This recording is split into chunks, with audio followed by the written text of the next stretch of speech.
আসসালামু আলাইকুম ওয়া রাহমাতুল্লাহি ওয়া বারাকাতুহু। আজকে আমরা এসেছি দুবাই মলে।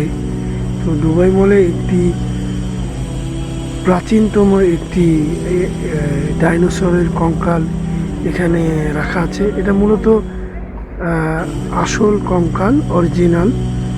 তো ভাবতে অবাক লাগে, যখন মানুষের কোনো অস্তিত্ব ছিল না তখনকার সেই যুগের সেই ডাইনোসর, যা আল্লাহ পাক তখন মানুষ দুনিয়াতে পাঠাননি, তখন তাদের বিচরণ ছিল 155 মিলিয়ন ইয়ার্স আগে। এটা ছিল, এটা পাইছিল আপনার 2008।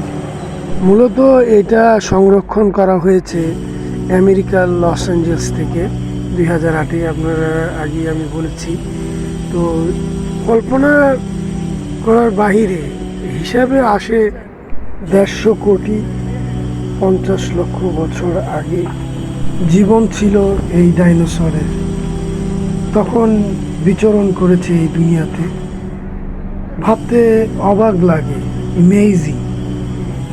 তো আল্লাহ পাক এত বছর আগেও আল্লাহ এই জীববৈচিত্র্যের সৃষ্টি করেছেন, এবং মানুষ পৃথিবীতে প্রেরণ করার পূর্বেই আল্লাহ পাক এদেরকে ধ্বংস করে দিয়েছেন সুনামি এবং ঝড় দিয়ে। তো আসলে আমরা লাকি, আল্লাহ আমাদেরকে আশরাফুল মাখলুকাত হিসেবে দুনিয়াতে পাঠিয়েছেন, আলহামদুলিল্লাহ। তো সবাই ভালো থাকবেন, সুস্থ থাকবেন, এই কামনায় বিদায় নিচ্ছি। আসসালামু আলাইকুম ওয়া রাহমাতুল্লাহি ওয়া বারাকাতুহু।